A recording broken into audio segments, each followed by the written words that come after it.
আসসালামু আলাইকুম প্রিয় ভিউয়ার্স। ক্যালিগ্রাফি বা ইংরেজি পেঁচানো হাতের লেখা, ইংরেজি ক্যাপিটাল লেটার ভেঙে লেখার গত পর্বে আমরা শিখেছি KLMNO এবং আজকের চতুর্থ পর্বে আমরা শিখব PQRST। সুন্দর করে ভেঙে লেখার সহজ কৌশল। ভিডিওটি ভালোভাবে বুঝতে না টেনে দেখতে থাকুন।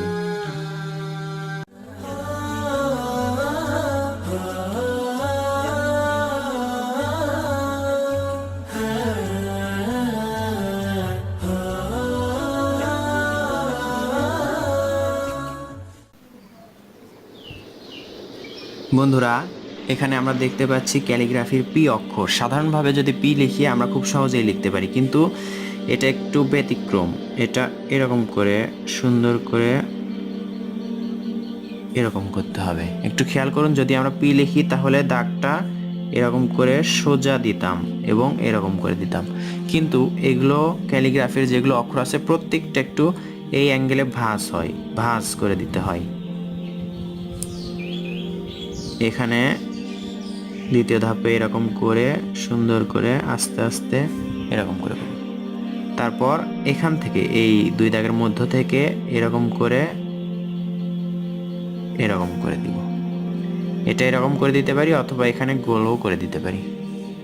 আবার দেখুন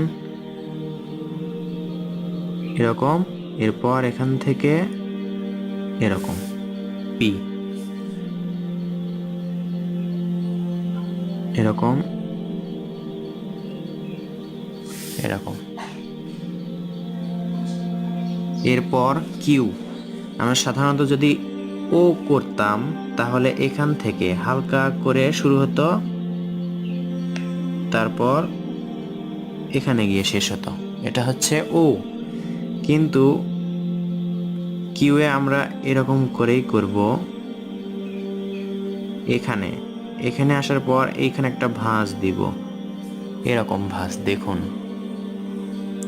পরবর্তী ধাপে দেখাচ্ছি, বুঝতে পারবেন। এরকম করে এখানে ভাঁজটা নিয়ে এসে এখানে একটা প্যাচ দিয়ে এরকম করে দিব।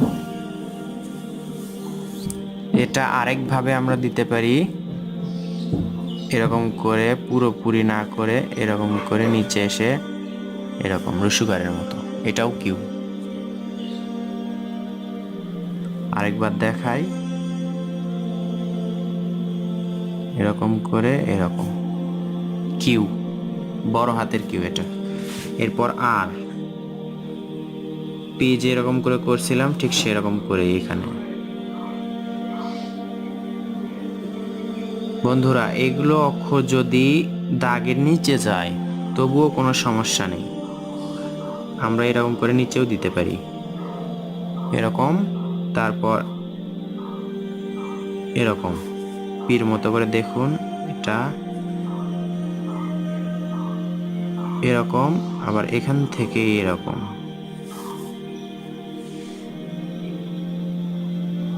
এরকম।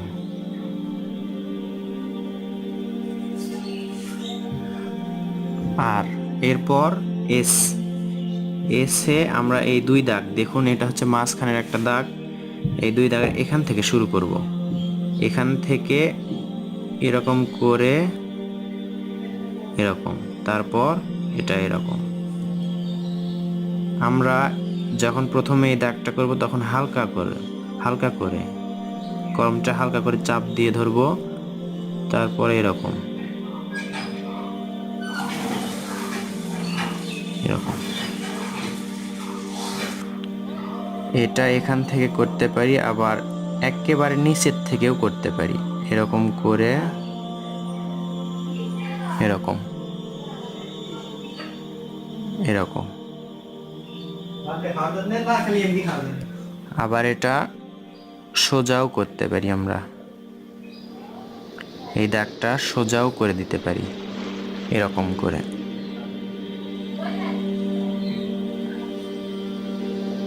এস, এরপর টি। বন্ধুরা, এখানে আমরা করছি পি এবং আর। পি আর এর যেরকম আছে ঠিক সেরকমই এটা একটু সোজা করে এরকম করে দিব। আবার দেখুন এটা এরকম করে সোজা, তারপর এখান থেকে এটা এরকম। চতুর্থ পর্বে আমরা শিখলাম PQRST সুন্দর করে ভেঙে লেখার সহজ কৌশল, এবং আগামী পর্বে আমরা শিখব UVWXYZ পেঁচানো বর্ণগুলো সুন্দর করে সহজ পদ্ধতিতে লেখার কৌশল সম্পর্কে। এবং এরপর ঠিক এইভাবেই আমরা শিখব ক্যালিগ্রাফির স্মল লেটার অর্থাৎ ছোট হাতের বর্ণমালাগুলো ভেঙে লেখার সহজ কৌশল। তো বন্ধুরা, আজ এই পর্যন্তই। আগামী পর্বের জন্য দয়া করে অপেক্ষা করবেন। আলহামদুলিল্লাহ, সুস্থ থাকবেন, সুন্দর থাকবেন। আল্লাহ হাফেজ।